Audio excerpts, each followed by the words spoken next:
So we're going to be looking at the lesson 3 file, and you can see it's up here, and you can find that in your files folder.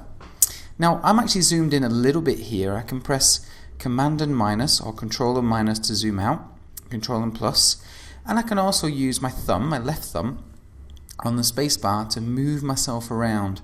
So if you need to look around one of the files, that's how you do it. Now next thing is, you'll see here I've got a ruler. Now if you want to turn that on, you can go to View, Show Ruler, but that's a bit slow. Command and R is my favorite because I love shortcuts. So try that, Command and R, or Control and R if you're on a PC. Okay, so what we want to do is recreate the left onto the right, and you'll be doing that throughout the course. So today we're going to be looking at using the paintbrush.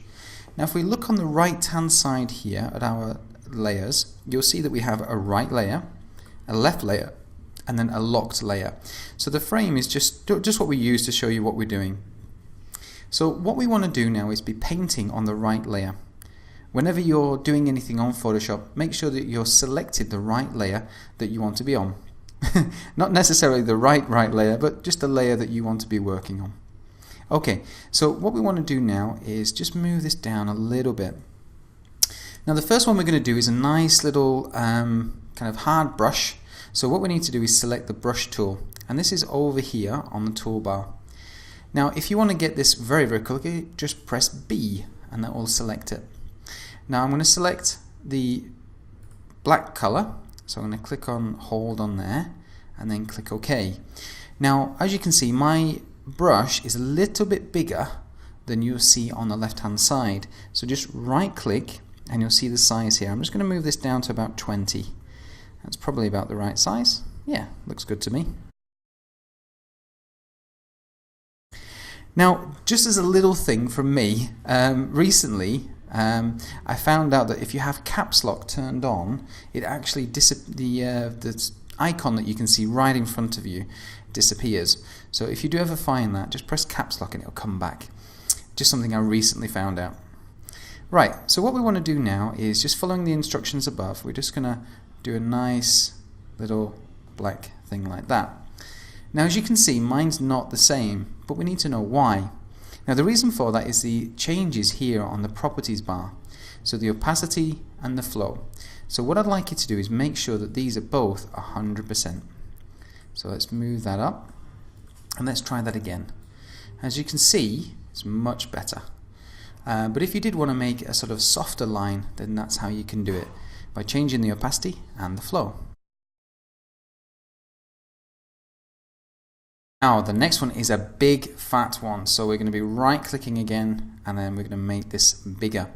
Alternatively, if you use the brackets on your keypad, now they're the ones just next to P, the sort of angular brackets, you can actually click those two and they'll make them bigger. So it's a nice easy way of doing it. Right, so we've got it quite big now, so again I'm just going to go around and then copy like that. Oh, it's just too easy this. Great. Now the next one, as you can see, is a little bit softer. It's got a softer edge around the sides.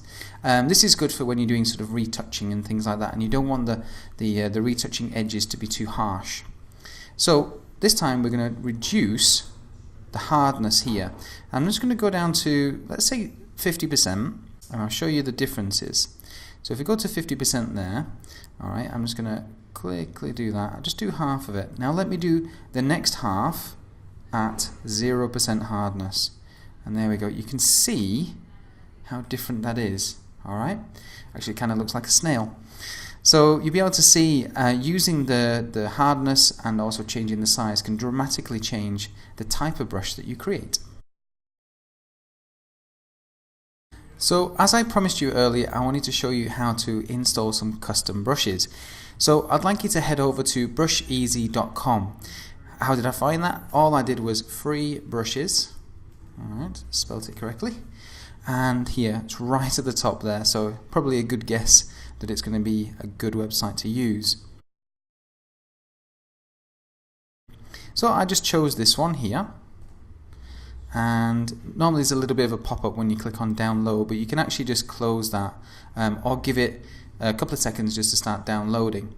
So you'll see that the file starts to download here, and once you've downloaded it, you'll be able to unzip it. Once you've unzipped it, if I just close this down, what you'll see is this, a little brush file here.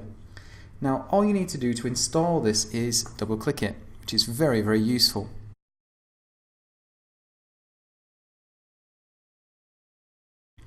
Now all you need to do is now right click and then look at the bottom of your list, and you'll start to see the one that you've just installed, and there it is.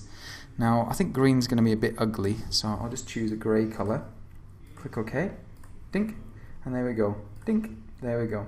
A wonderful little brush in 2 seconds. So that's how you install a custom brush. Head over to Brush Easy, which is one of many websites, download it, double click, and then use it. And that's it.